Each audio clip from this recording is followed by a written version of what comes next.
morning, everyone, and welcome to Talking Horses. Sarah Albadwi and Andy Serling, a 10-race car to talk about. We'd love to wax poetic about yesterday's races, but we do have 10 races to get through. I'm going to say the one thing. Yesterday was a day for racing karma. Kendrick unfairly taken off Integration. Integration doesn't get a particularly good ride and runs fifth. And Kendrick wins 4 yesterday, so good for him. I know, it worked out that he ended up staying here, and we were wondering before the race if he would watch that race. And I said, there's no good to come of watching that race because if Integration wins, he's going to feel bad. He watched and he said early in the race, I'd have been more forward with that horse like I was last time. I wouldn't have gotten that position. Tyler's a terrific rider. It's not he gave him a terrible Everyone ride. makes mistakes. It wasn't a great ride. But, and, considering the situation, it was one of those rare racing things where Kendrick was the good guy in this one, and he had 4 wins yesterday, so it worked out really well for him. But today's another day. Head over to NYRA Bets. If you're not a member of NYRA Bets, no better time than the present. Use the promo code MATCH200. We'll match the $200 of your initial deposit. We have so much to talk about. The middle pick 4, and, our TD Eddie is extremely excited. He loves the middle pick 4. He's never every day. missed a middle pick 4. Race number 4, 2, 4, and 7 for the pick 4s today. Track trends. Don't want to forget track stats, excuse me. Track trends are my track bias reports, which are updated daily. Head over to track stats. Check it out at nyrabets.com. What else do we have? 11% win bonus. You got to opt in over this. It's on the Safe Florida Sandy, which I believe is the 4th race, Sarah, would that be right? The 4th race. And the Rego Park, a bring back from last week's cancellation. That's the 9th race, 11% bonus. I guess a win bet, win only. Okay, we've got, and this applies to Sarah, who's very excited because nobody gets more excited about Golden Gate Fields than Sarah. 20% bonus. We better hurry out to San Francisco to go there before they close. I know, we're running out of time to use this exacta bonus on track. I never went, actually. I've been in San Francisco. I've been to San Francisco in years. It's a great city, but I haven't been in years. But Bay Meadows was running when I was there, but my girlfriend at the time, shockingly, had enough of going to the racetrack with me. I think it was the harness track in Quebec City that may have been the last straw. You can only use so many opportunities to bring someone to the races if they're not really into it, and that might be one of those. She's a gamer. No, she was fun. We had fun at the Hippodrome de Quebec. We went to a Quebec Nordiques game. It was a long time ago. Anyway, we also have the show. That's 12:30 or 2:30 to 5:30, the first 2 hours on FS2, and the final hour on FS1. It'll be me and Mig and Greg on the desk, and Maggie, of course, in the paddock, and our main man, Paulie LaDuca, holding down the fort at Oaklawn Park. All righty. Race number 1. So let's take a look at Caldo Candy losing last time out, and you're protesting. You've only got 3 picks in here. No, I should have a 4th. I sent an email. Well, things are. I would choose a bigger battle, if anything. My pick should be 4, 7, 3, 5 in this race. Thank God we got that 5th pick, I knew that or 4th pick. you were really, really nervous about that. But look, some of the posters they get very worried if there's no 4th pick. Well, they can't say that we're trying to pretend that we have the winner of a big 4th horse. So Spiteful Lily, by the way, for the Bond Barn, the first race yesterday, got a 95 buyer. You know who she's a have to? Yes, somebody good. Make Mischief. Makes Mischief, right. Yes. She got it 8 points higher than either of the stakes yesterday, and it was not a track that was exaggerating performances. It wasn't one of those kind of sloppy tracks, and she was kind of the star of the day. Listen, Caldo Candy, I think David's being optimistic at 7 to 5. She looks like a 2 to 5 shot in this race. I agree as well, because this is really kind of the easiest field that he's been in, and when you look at when he came back off that long layoff, running into a horse like Fortune's Nephew, and a horse like Clever Forever, who's going to take some money. I don't really think he's that good, but he was always bound to take some money. And then I thought just got a little bit unlucky last time running into a live first-time starter for the Jonathan Thomas barn. He did all the dirty work on the inside. He has good forward position. I just didn't really see a big case to make against this horse, especially when you look around at everybody else. I agree. You're going to give the 7 another chance in second. I've had it with that horse. That horse has been bet. They bet off the board again last time, and this horse stunk. He's not going to leave from Caldo Candy. I'm going to take Twirling Vine, cutting back in distance, as the cold 4-5 exacta. Flipstream is just not getting out of the gate, but somebody thinks this horse can run, and he did run better last time, but he needs to do quite a bit better to be running to the kind of money that he's been taking. I agree. I give up. He wins. run second, I lose. Race number 2 at 1 1/8 miles. I'm not betting against Seeking Unity in this race. I know it's a ridiculous chalk double, a double that's going to pay about $6 or $7. I But know. who are we supposed to take against him? I mean, I've got Memphis just like you second. And honestly, he was a begrudging second pick, a horse I liked last time, and he was just decidedly mediocre in there. He's not impossible. And then after him, it's like you drop off a cliff. I mean, we both have the 5 in there somewhere, but man, it is tough to be overly optimistic about anybody It's else. these two and then a different universe of horses that you can really be looking on at. paper. On paper, at least, you're right. And with Memphis, it's like, I don't think it's the distance that helps his case. And there was a move by Kendrick Carmouche 2 races ago to get him more involved early, to try to experiment with having him have some more forward position. Well, that's when he ran his best race. So Kendrick was looking at his PPs and saying the time he ran his best race, he was forward, and that's why Kendrick did it. And he still finished third. Yeah. And then last time out on the barn change, he still dropped back to last and closed in for third again. So these different attempts and tactics, they aren't really helping him get a better placing in his races. And these is a drop down for Linda. She claimed for 50. It's just He's going to be more it's a forward. bad move. Was involved in the pace last time, and even though that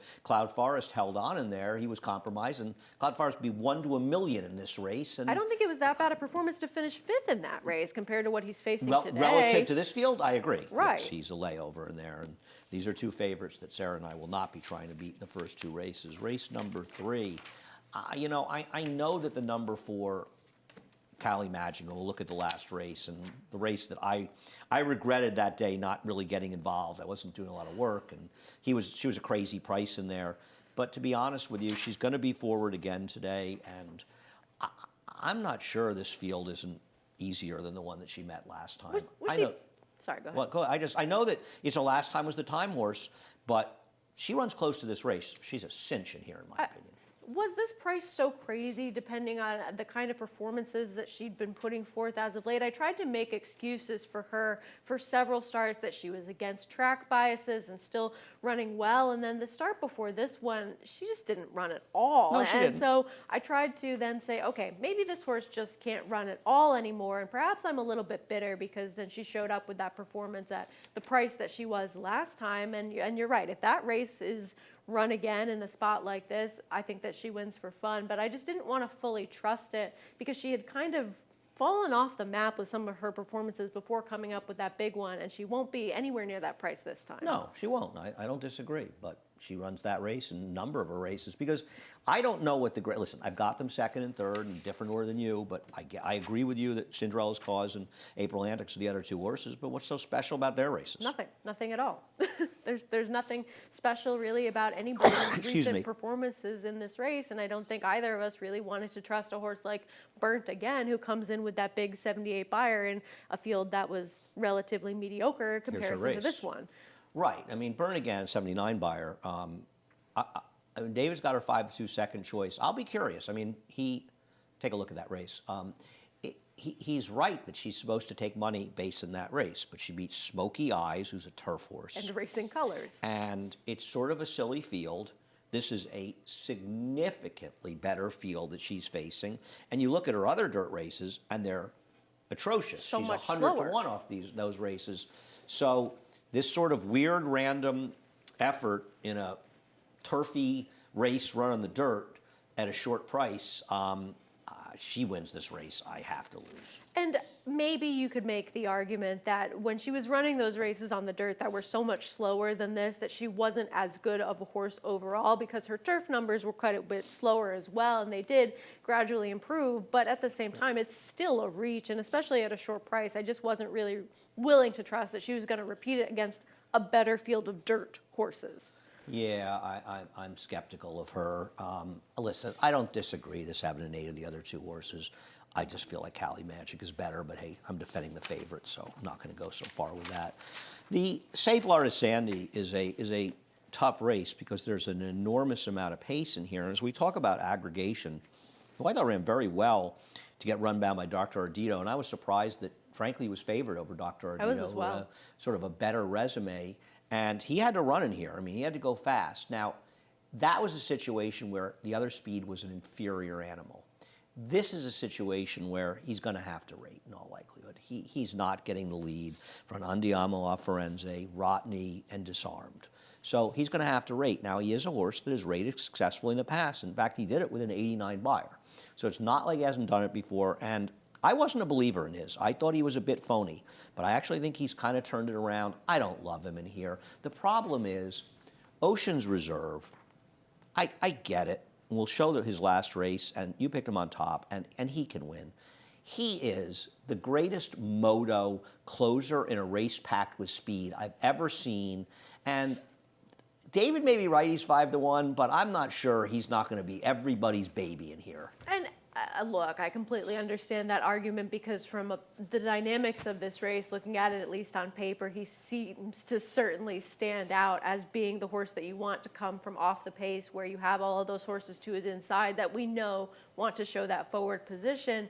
And he's also just needing to find a race that's better than what he's been running against horses that aren't as good as these. And while he really does seem to relish the 7 furlong distance, I agree. He needs to run a little bit faster if he's going to be successful in this spot. Yeah, I mean, frankly, this would have been a better day for you to take your guy, General Banker. If you could take him in that LXM Rob, maybe you're supposed to take him here because he's a closer too. And to be honest with you, while I have him 4th in the 5/3, I'm not sure twice the price. I wouldn't rather take him, and I don't think he's good enough. And it just feels like, listen, Disarmed has obviously been in great form. I won't disagree. He's tough to make. Andiamo a Firenze has no chance. Rotney is the dangerous speed. Rotney did run a fabulous race last time. He did. But something's got to give. I mean, is he potentially the fastest speed of the speed? And maybe it's just a case where Lezcano's supposed to air it out and say, I'm going to go too fast, but I'd rather go too fast and be a little bit clear than get involved in a situation where I'm not sure the horse is comfortable. I don't know. I don't either, and I think that he is fastest in this race, but I think that they have to try to go with Andiamo a Firenze, don't they? I mean, isn't he a horse that just seems to need the lead to be successful? Well, he's always in the front. In any way? Oh, well, he has no chance in here on the lead and sitting 2nd, sitting 8th, sitting 9th, wherever he goes, doing a cartwheel. Wherever he is, but don't they have to try to go to give him his best chance? Yeah, probably, and Disarm has to go. I mean, Disarm's, I know he's not quite as fast as the other two, but you're going to suddenly rate him, though he did rate on the turf, but his form is so dramatically changed as a speed horse, so it's very hard to see. And that's why, obviously, the 5 and 6 are dangerous in here, because this race does have the benefit of collapse, and maybe aggregation just won't be effective without the lead. And maybe Rotney gets embroiled by the other two, and they're not good enough, and this race just completely collapses. So maybe if you're doing, I mean, to me, if you're going hog wild for Ocean's Reserve, you're supposed to at least be looking, I don't mean you, I mean anyone. You're supposed to at least be looking at General Banker, because if you decide this race is going to fall apart, which you have to be decided if you think Ocean's Reserve is going to win, why not say that General Banker can step forward a little bit? He's got to improve more than Ocean's Reserve, but his last race disappointed me a little bit, but at the he lost by 23 lengths. What, you only lost, he was only by 18, so it was only a little bit. He stunk. He was awful. Might be better on a wet track, though. Yes. Well, I mean, Yes, I do believe he is better on a wet track, but it's that last race where you kind of have to say, okay, what kind of performance are we going to get from him? The start 2 back maybe gives him an opportunity. he ran so badly, and he's coming back in 10 days, that something must have gone wrong. But you're not wrong. His last race was a joke. This is a fun race. I agree. I'm looking forward to it, actually. I love these horses. I love the New York breds. You know, they start with an advantage.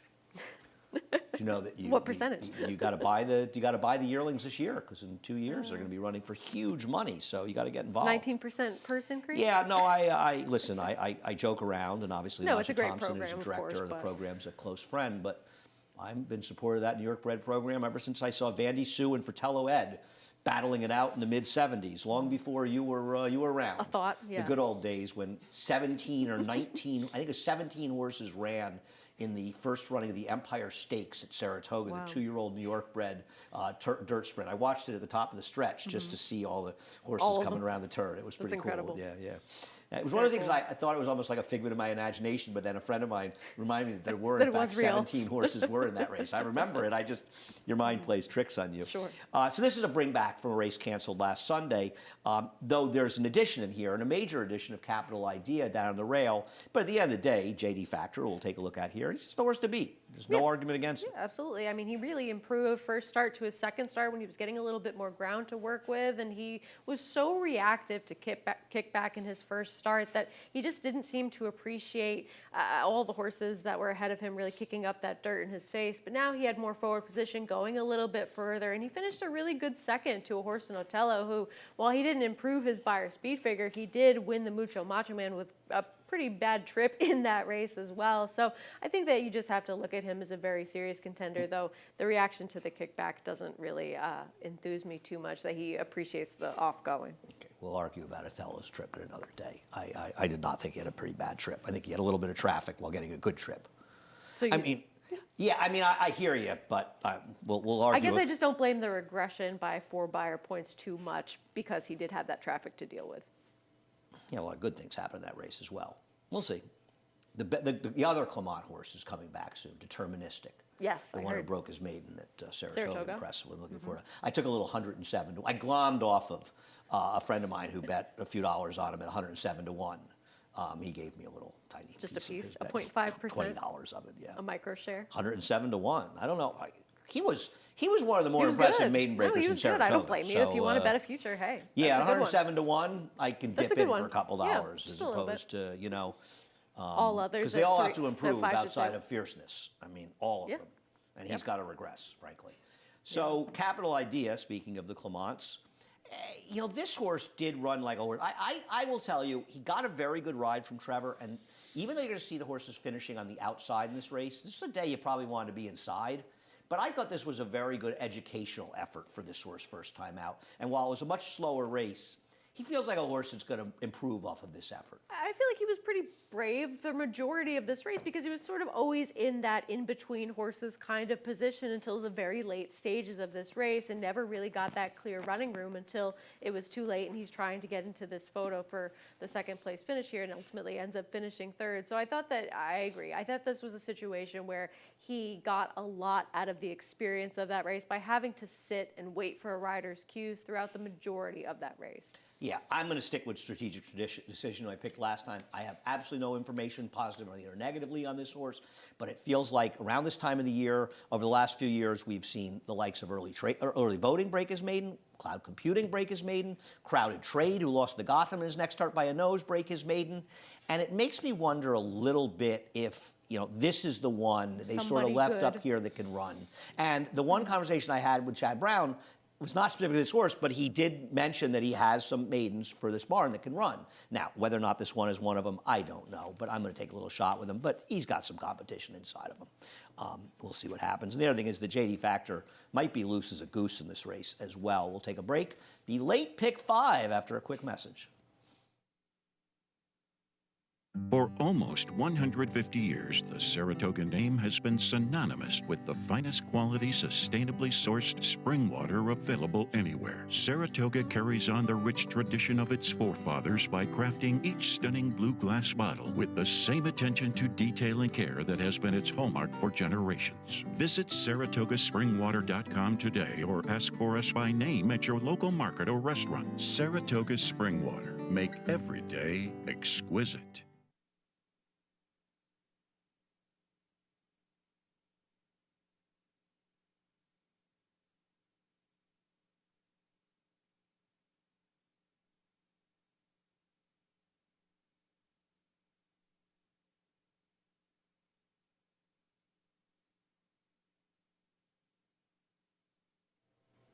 We're back.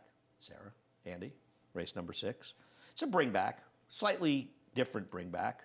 Let's go back in the time machine to an easier time, a softer time, late November, when Blake B was able to wire the field and beat Goldini. The thing is, Blake B's not likely to get the lead from Co-Conspirator. Does he need a lead to run his best race? Is he the horse to beat today? I don't know. What do you think? Who'd you pick? I didn't even look. I ended up going with Co-Conspirator, thinking that he would be the one in front here and that he was getting at least a little bit of class relief. But Blake B is a horse that we did both like this day because you would notice some sort of pattern recognition, and I felt like I liked him better when he was more aggressively handled and We had a forwardly winner. placed. Everybody, we had a winner. I know, one time. But I don't really feel as though we're going to get that kind of performance again today, because when you look at this group of horses for this $10,000 claiming tag, you're looking at a group of inconsistent types, and that was his moment, and I don't think today is. Well, you picked him second, Sarah. Well, I disagree. there are only so many I picked him places to third, and I go. disagree with that. I think he's a major player in here. And it's interesting that Jose D'Angelo has terrific numbers off the claim on the dirt overall. But Nairi is only 1 for 9 so far. But it's a very small sample size, and he's a guy who's going to win. So you think Co-Conspirator is going to wire the field? I mean, he couldn't keep up with whatever race Pit Boss found last time out, but perhaps he finds himself slightly more comfortable towards the front end in this race. He was forward in that race, and I feel as though he didn't collapse completely. And he's just shown some good speed in his last couple of races while he hasn't been able to sustain it. I feel like this is a softer field than what he's been facing over his last 2 races in general. And I felt like I was going to get more of a price on him than a horse like Blake B towards the inside, and he drew outside of that one. Yeah, I think every horse, though, that is forward in here is just a more likely winner. But listen, he's a decent price, and I respect that. But I just feel like any of the 1, and I'll get to the 6, Mount Travers, and the 8, Nobody Rides for Free, was, I think, kind of a logical horse in this race. And if he's anywhere near his 8-to-1 morning line, that's kind of wild, because he's dropping down for Chris Englehart. He's stretching out, and I think he's going to be forward. I think he's awfully dangerous in this spot. To be honest with you, I would have put him on top, but I have a contract to pick Mount Travers one more time. On the barn change? Well, I bet him last in the barn change, and he ran 7th, beating 100 lengths. But it was, I don't want to beat up on Lane Luzzy. It was a poor ride, because to expect him to understand why he did the wrong thing at his experience in the game and his riding in New York is to expect too much from him. But that was a day where if you got off the rail, you were making a major, major mistake. And if you watch that race, it's like a textbook example of that situation, in the sense that he's on the rail, he vacates the rail to go out in the 4-path, the horse just starts floundering. Now, maybe he's floundering because he just can't run anymore, which, to be fair, is a distinctive possibility. But Trevor McCarthy stayed right on the rail behind him on a 49-to-1 shot and finished second. Yes. And Trevor is a very astute bias rider. He's been riding a lot longer than Lane has, and to compare them isn't fair. And he's been on the circuit so much longer as well. But he's a guy that is plugged in. He's like a horse player that's thinking about bias all the time. He's always wondering how the track is playing. I don't think he's overemphasizing it. He's just wondering how it is, and he stayed in the rail. So I lost some money on him last time. I got to lose a few dollars again. I'm going to use him in the 8 and a little 1. But I think Nobody's Rides for Free is interesting, and I like him in Mount Travers in here. Nothing wildly against Blake B, but yeah, I mean, like you say, I agree. He's not going to be loose. He's not. Yeah, he's not. For somebody else. Compelling. Race number 7. Race number 7. Elite Status came out of here. It was sort of an interesting one of the only horses I like today. So Sarah took a horse in a bad field that got a perfect trip and took a stinging, awful beat at a big price. Terrible. No So doubt I have to about do it again. So now she's going to try to lose money on in a race it has absolutely no chance in. So let's take a look at Mel's Baby Sister and Princess Vino in that race. I mean, this was a good This rail. was a bad beat. It was a bad beat. But she got a great trip. ride in I here, know. and she's running against a field that looks to be 1,000 times better. And I know she got bumped a little bit, but that was insignificant. No, that doesn't matter. But Princess Vino was outside, though. I want nothing to do with Princess Vino. She is now lost at 3-5 and even money. And now she has blinkers, which I always view as a negative for Pletcher. It's a better field she's in with in here. I mean, could she win? Absolutely. But it feels to me like there's an awful lot going on in here. Good luck with Mel's Baby Sister. Yes, that was a bad beat, but that was your opportunity to cash. Nope. Today is not You're the day right. to cash. Look, I liked Elite Status, and she's not playing, so I went to a horse that I liked quite a bit last time, and I know that she was very much so the beneficiary of a great ride, aided by staying on the rail and then angling out for some room, and she just finished second to Sohana, but I got to lose a little bit more money on her, because looking around at everybody else, I understand wanting to take horses that are coming out of the New York Stallion Series stakes. I understand wanting to take a horse that's cutting back in distance in 5-2, but also 5-2 is way the horse to beat in here. She's faster than these horses. She's faster than these horses, isn't she?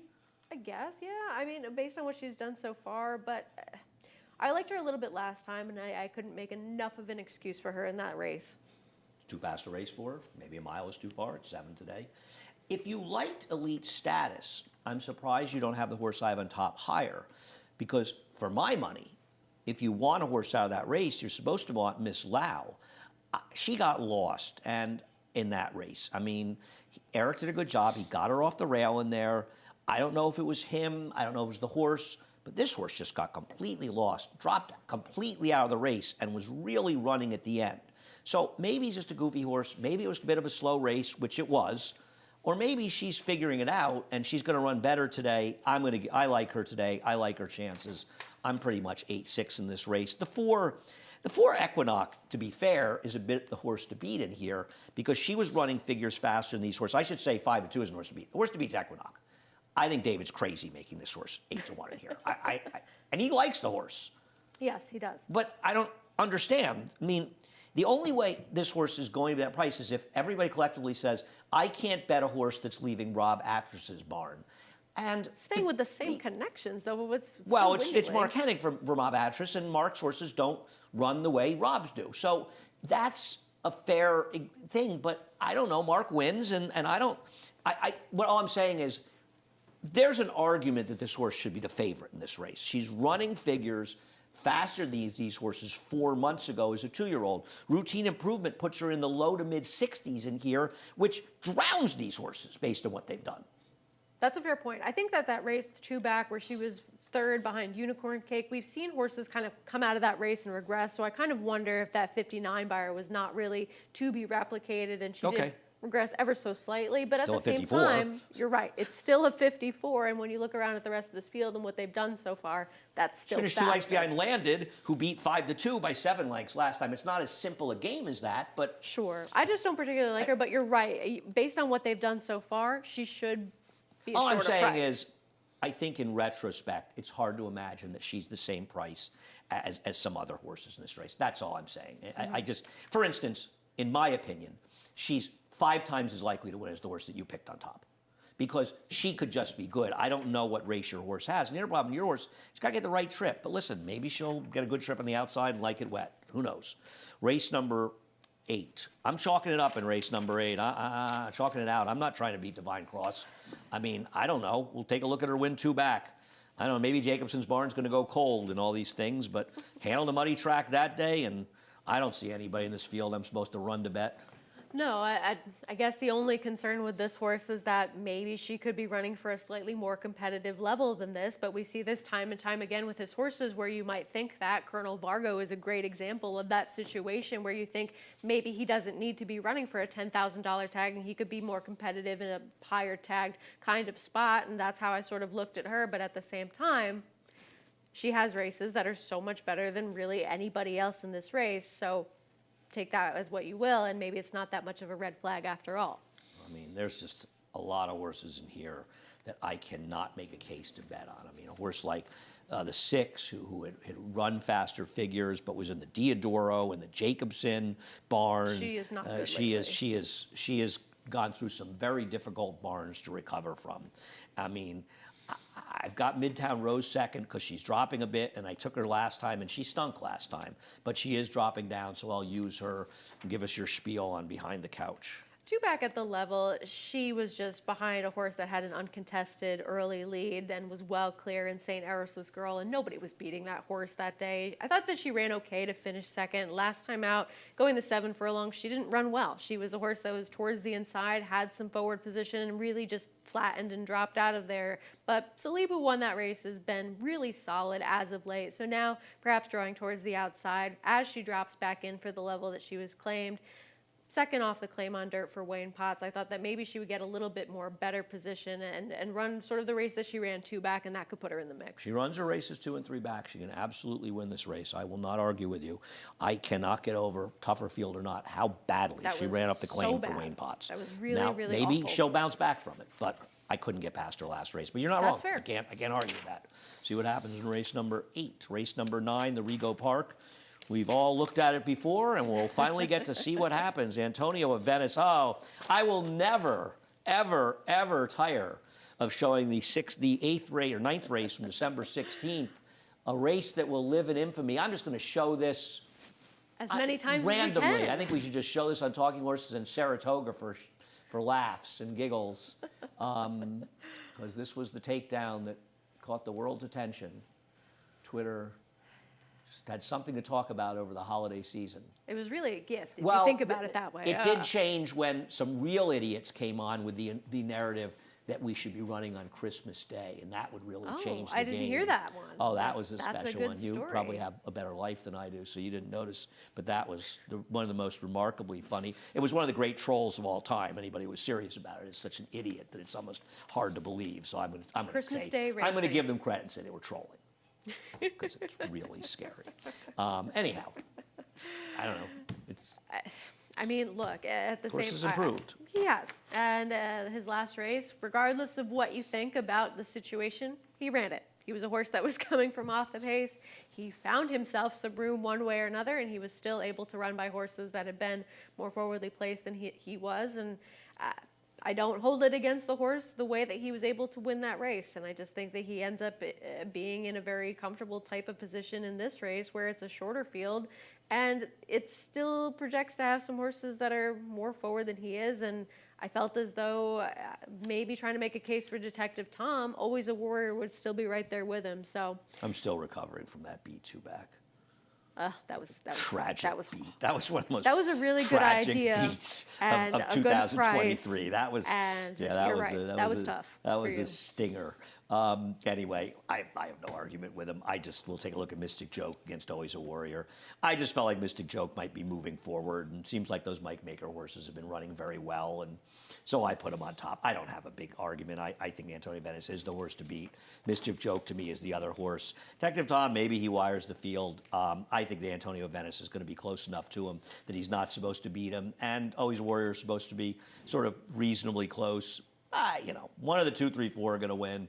Yeah. I prefer the 2 slightly over the 3, but I don't have a really strong. He ran really well last time behind Elysian Meadows, who I do think is a serious horse for the Mott Barn going forward. I think he took a little bit of time to sort of figure it out, but his last race was a good indicator that maybe he has, and he's another one that doesn't need to be on the lead. We were looking this up. I believe that Mott won the Eclipse Award 30 years after the first Eclipse Award that he won. And there's never been a trainer that's had that kind of span. The gap. Yeah, I mean, and to think that, Bill, you obviously haven't been around as long as some of us, but, Bill was such a force in the 90s with those Alan Paulson horses, and just, he was a force. And not just Cigar, but so many good horses. And that he's still a force in the game. It's incredibly impressive, and it was nice to see him get that win. I thought it was great, he mentioning his assistant trainers, and obviously Leanna, who we're all familiar with here, and she getting the shout out, well-deserved shout out, and she, of course, they were all there with him sharing that award. And, you do share those awards with not just your assistants, with everybody that works in the barn. But I think for Bill to win that award and the longevity he's had is nothing short of remarkable, frankly.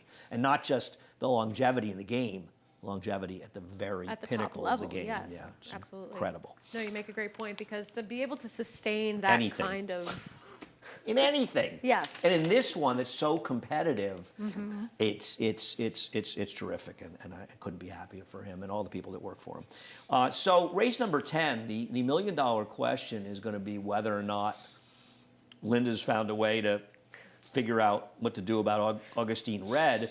And Jose Lozcano's getting aboard, and he's probably going to say, when I get aboard, please just don't try to jump the rail again This on me. time. Because, I don't envy this guy, This is a funny horse. And the second place finisher ran fine, finishing a distant second in yesterday's Wingfield.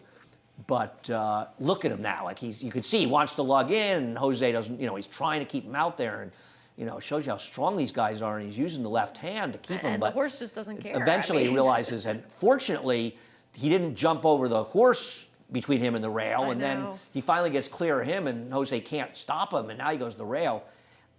I wish he drew the rail, to be honest with you, because sometimes these horses, you draw the rail, it'll be better for them. He is better than these horses, but man, you got to be concerned about this guy. This is not the first time he's done this, or he's done this. No, and that's really the question mark coming into this race. If these blinkers coming off really are the magic trick to help him not do that. And I don't think that it's as simple as, oh, now suddenly he's not going to have that same sort of reaction and try to lug in that dramatically. Maybe it helps enough that he's able to straighten him up and continue that forward momentum to get the win. But it is a big enough of an if. And I'm very curious, and I'm sure Maggie will talk about this on America's Day at the Races. She talked about it a lot before the race, even, that he had done this the time before. And I imagine she'll talk about it. She'll probably talk to Linda, because it's interesting, the blinker's off, right? Not a Right, move. I not think a lot of people adding might have thought equipment. some change in the actual blinker, or maybe it's a bit situation. I was just going to say maybe they changed something with the bit so that he's not encouraged to have that ability to go towards the inside. I don't know what the solution is for this horse, but you have to think that the talent is there. And if he can straighten things out, he's just going to win for fun. He's going to probably beat these horses. I agree. Perliano is probably the horse that's a factor in here that's the most helped by the scratch of the 11, because of the horses that are forward, he seems to be the best one. So I've got him second already, but I would move his chances up in some way. You've got Linda's other horse second in this race, and I get it. Claimed at Churchill Down. I'm not sure what to do with this horse, but the problem I have with him is he was originally in the Brad Cox barn, and I just always I know you're worried always a about hesitant- horses that originally were the Brad. Which is fair. I mean, it's Tough he's a- guy to claim from. Absolutely, a trainer that it's very difficult to take horses from his barn and improve them, and we don't see it happen all that often. I just felt like the company that he kept in the past, it was worth giving him an opportunity in this race, and he did defeat, we call him Fun Coupons, the horse that finished between Augustin Red and Iridescent in that race that we showed earlier, and then just facing horses like Normandy Hero and Valentine Candy. Those are stakes quality types of horses, and while he didn't run quite as well when he finished third in his last race, he is now joining Linda Rice. So, Oh, no, thought he was he's worth a a shot. player in here. I just didn't feel like putting Linda's 1-2. I just love the shot of Mount Rushmore and the Gulfstream opening thing. One day I'll find out what Mount Rushmore has. to offer No, oh, no, I love I've been to Mount Rushmore. I think Mount Rushmore is incredibly interesting. what I it mean, has to do with Gulfstream. What it has to do with Gulfstream, I mean, as well as the capital. America? The capital. I've been to Mount Rushmore when I was a kid, actually. Do you think they're playing the anthem right now, and maybe that's why they're showing these? You know, you're not a movie person, but, there is an all-time great movie where there's part of it's filmed on Mount Rushmore. Oh yeah. North by Northwest, the Alfred Hitchcock movie with Cary Grant. It's one of the all-time great movies. And they're climbing on Mount Rushmore. No, I think Mount Rushmore is amazing. People sculpted that in that mountain. Yeah, I think it's pretty cool. There's a great scene in West Wing, which I love. They have to be when playing the anthem. one of the characters has to go out to North Dakota, and they're talking. North Dakota wants to change their name to Dakota. It's a whole thing, and they're complaining because, they make like 1/12 of the amount of tourist dollars that South Dakota makes, and they're saying how that's so unfair because of the name. And of course, the person from the West Wing says, "Well, they have Mount Rushmore," which is It's just the name. yeah. No, Mount Rushmore. I think Mount Rushmore is amazing. I don't think Vino Barbarino is impossible off the Dave No, I Duggan don't claim. either. I have nothing but love for Dave, and He frankly, makes the maiden sense. win was good enough to compete in here, so why Yeah. not? Yeah, no, he makes some sense. I have him further down the line as a potential player in this spot. I don't have anything against him at any point Really? in time.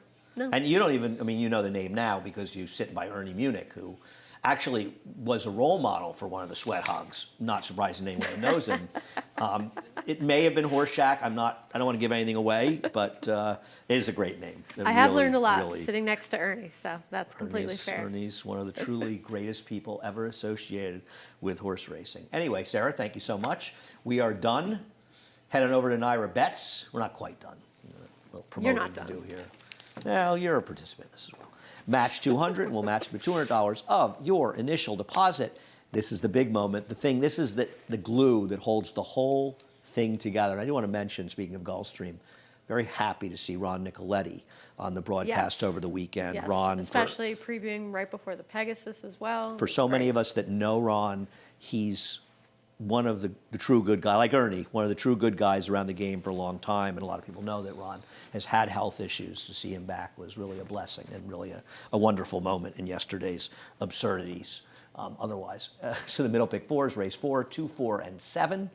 We've got the track stats. Head over to nairabets.com. Get all those track stats. Check them out. Matt, is it Matt? Is it ever Matt or is it Matthew? It's whatever you want it to be, but it's Matthew to me because I sit right next to a different Matt during the day Oh, okay. here. So it's just for me to differentiate. Okay. We have, whenever I say we have, I always think of that line from Desolation Row. We also have the cards that read. 11% win bonus. I mean, take advantage of it while you can. The Safe Florida Sandy the 4th, and the 9th, the Rego Park. Opt in at Naira Bets. Also opt in and join Sarah in unloading at Golden Gate Fields today. Golden Gate Fields, I love that, Fields, just as a name to it. There's no other fields. I've American watched racing. probably less than 100 races there. Okay, well, great city, San Francisco. Great city, great area. You go across, you go to the Muir Woods, check out the redwoods. It's really nice. Opt in over Naira Bets for that. It's the exacta bonus at Golden Gate Fields. And I believe 2:30 to 5:30, America's Day at the Race, 2:30 to 4:30 in FS2, 4:30 to 5:30 in FS1. That's it. We're done. But Chris Griffin, he was moving in, actually, had a big bag with him. I think he's going to put a Take cot. up residency I think upstairs. he's going to cot in one of the extra Save some offices money up on there gas? and just stay up there. Yeah, like a ghost of Aqueduct. Why not? Anyway, you have a great day. For almost 150 years, the Saratoga name has been synonymous with the finest quality, sustainably sourced spring water available anywhere. Saratoga carries on the rich tradition of its forefathers by crafting each stunning blue glass bottle with the same attention to detail and care that has been its hallmark for generations. Visit SaratogaSpringwater.com today or ask for us by name at your local market or restaurant. Saratoga Spring Water. Make every day exquisite.